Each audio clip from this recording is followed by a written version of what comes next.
De hecho, se aprovecha de él. Desde siempre se ha creído que fueron los egipcios quienes domesticaron al gato hace 4000 años. Hace relativamente poco se descubrió en Oriente Próximo, en Chipre, que el gato había sido domesticado bastante antes por los primeros ganaderos agricultores del Neolítico, cerca del 8º o 9º milenio. Lo que sabemos es que el inicio de la agricultura fomentó el almacenamiento de vegetales, de trigo, etc., y que la reserva de vegetales atrajo a los ratones.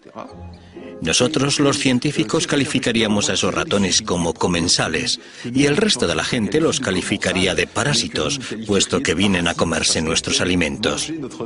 Estos primeros ratones probablemente se convirtieron en una plaga durante los primeros años de la agricultura.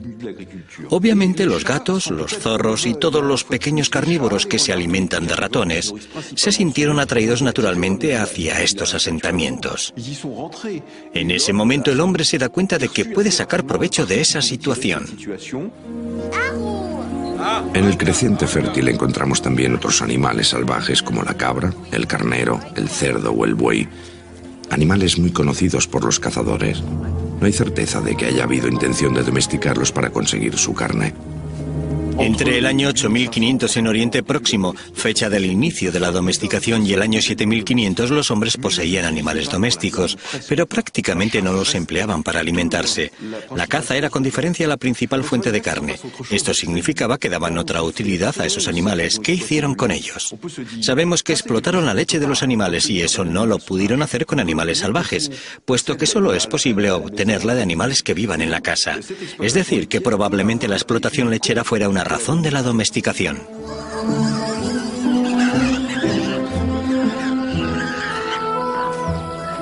Estos animales salvajes viven en recintos cerrados. Poco a poco y de generación en generación se va realizando una selección y los animales salvajes se van domesticando. La aparición de la cría de ganado se lleva a cabo a un ritmo muy lento. La caza continúa existiendo. Será necesario que transcurran varios siglos antes de que la cría de ganado la destrone y se convierta en la principal fuente de carne. Los arqueólogos deducen esto a partir de los cambios morfológicos que descubren en los restos de los animales. Las primeras modificaciones morfológicas de los animales domésticos tienen lugar sin el deseo expreso del hombre cuando éste los confina a un lugar cerrado. No obstante, estas modificaciones morfológicas son importantes. Por ejemplo, el cambio de forma de los cuernos, la disminución de su tamaño y del tamaño del rostro.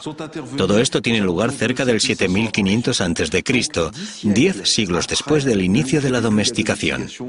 Esto marca un punto de inflexión en Oriente Próximo, ya que significa que los hombres se convierten en verdaderos criadores de ganado. Antes los animales domésticos pertenecían a los cazadores y ahora hablamos ya de verdaderos ganaderos.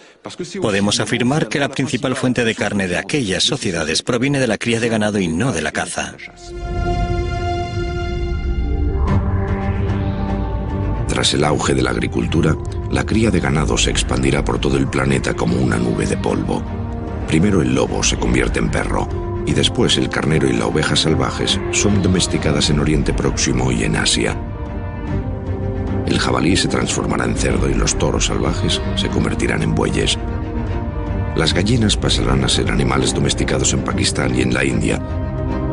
El caballo en Europa y en Asia Central. La llama en Perú y la abeja en Egipto.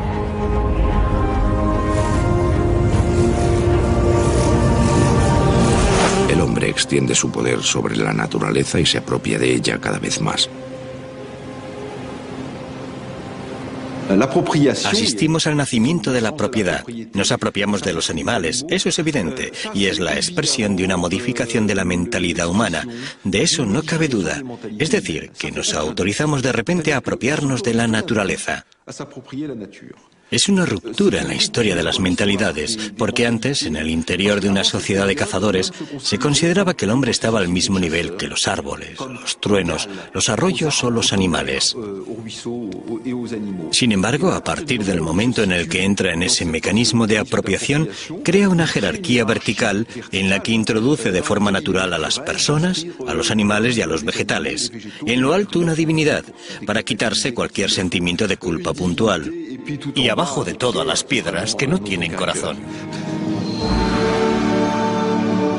Tras la cría de ganado, su complemento esencial, la agricultura dispone ya de su receta y de sus ingredientes. Triunfa en todos los lugares en los que se instala. En Europa, la agricultura gana 25 kilómetros con cada generación y arrincona cada vez más a los pueblos nómadas. Trae consigo un mundo diferente, más individual y más complejo.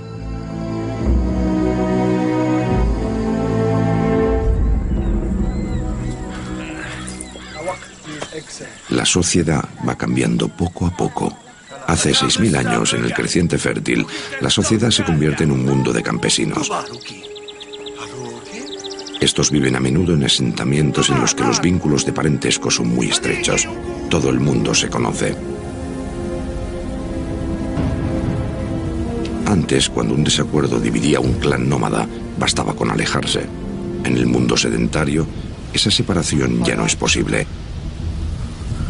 Deben aprender a gestionar los conflictos. Deben aprender a dominarse a sí mismos.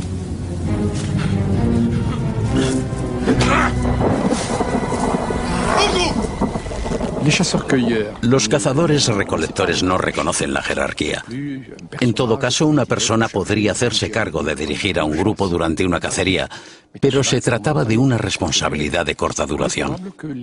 Es probable que los pueblos neolíticos, poblaciones originariamente pequeñas, tampoco conocieran la jerarquía. Cualquiera podía hacerse valer y participar en las decisiones colectivas. Gracias a la agricultura, la gente posee tierras, animales y reservas. Cuantos más bienes almacenan, más poder y autoridad quieren. La competición entre los hombres está a punto de cambiar de forma. La ley del más fuerte está a punto de convertirse en la ley del más afortunado.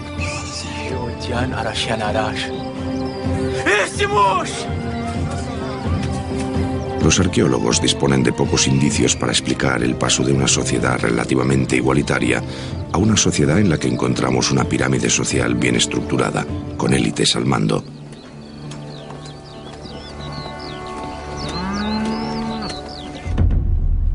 El arqueólogo Timothy Harrison, profesor de la Universidad de Toronto, estudia la evolución de los pueblos y aldeas. En arqueología pasamos mucho tiempo investigando objetos que podrían ser un indicio de que una comunidad desarrolló un orden social más jerarquizado o de que en su momento tuvo un jefe. Esto podemos verlo en los asentamientos. Uno de ellos puede ser más grande que otros de la misma región. A veces, los edificios religiosos que aparecen en una comunidad sugieren que se instaló una cierta jerarquía social o política.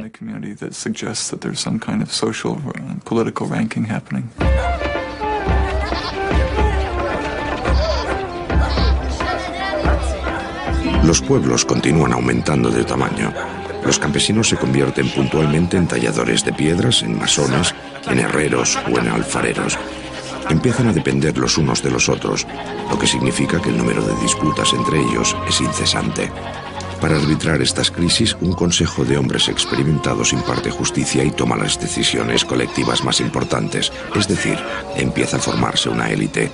Generalmente entre todos ellos destaca un individuo que se convierte en el líder, en el jefe. Vamos siendo testigos de cómo se va constituyendo una pirámide social que desemboca, en último término, en lo que podríamos denominar una autoridad. Pero este poder podría ser relativamente inestable. Es decir, que la persona que estuviera en lo alto de aquellas grandes organizaciones podría ser destituida o eliminada, algo que va cambiando con el tiempo. El poder se convierte en algo hereditario y se pasa entonces a sociedades mucho más piramidales, con verdaderos soberanos.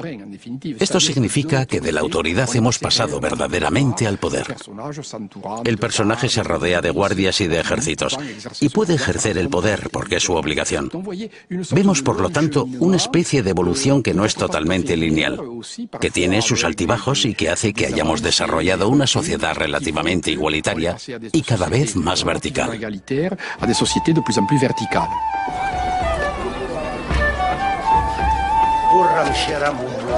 Las autoridades se expanden por Oriente Próximo. El jefe es una especie de reyezuelo que gobierna sobre un pueblo, sobre un territorio. Para asegurar su puesto, debe ser un líder hábil, debe saber elegir quién le rodea. Redistribuye los bienes, organiza las fiestas y dictamina en los litigios.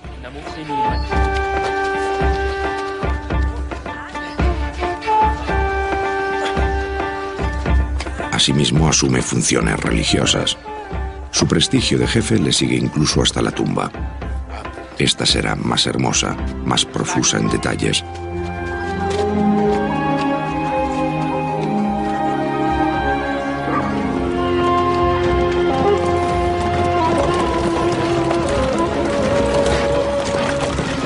Algunos pueblos agrícolas poseen también una misión comercial. Se convierten en mostrador de las rutas comerciales. En ellas se intercambian las mercancías, tanto alimentos como objetos de lujo, y en ellas se instalan los artesanos granjeros, deseosos de vender sus productos. Todo está bajo el control de una autoridad que vela porque todo se realice conforme a sus reglas. Una autoridad que se cobra impuestos bajo la forma de servicios o de bienes. Este sistema suele ser más inestable, puesto que si se pierde el acceso a la fuente del comercio, el sistema puede desmoronarse rápidamente. Las relaciones entre las personas se adentran en una zona de turbulencias. En pocos miles de años, esta endeble criatura se ha convertido en la especie animal más poderosa y formidable que ha pisado la faz de la Tierra.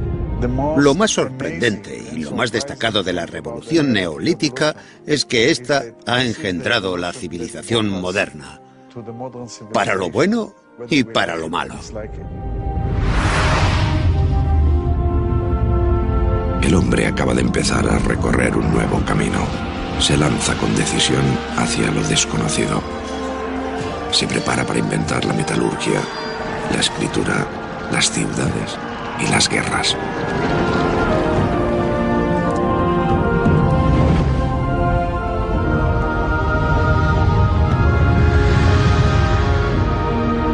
A partir de ahora debe aprender a gestionar su increíble crecimiento.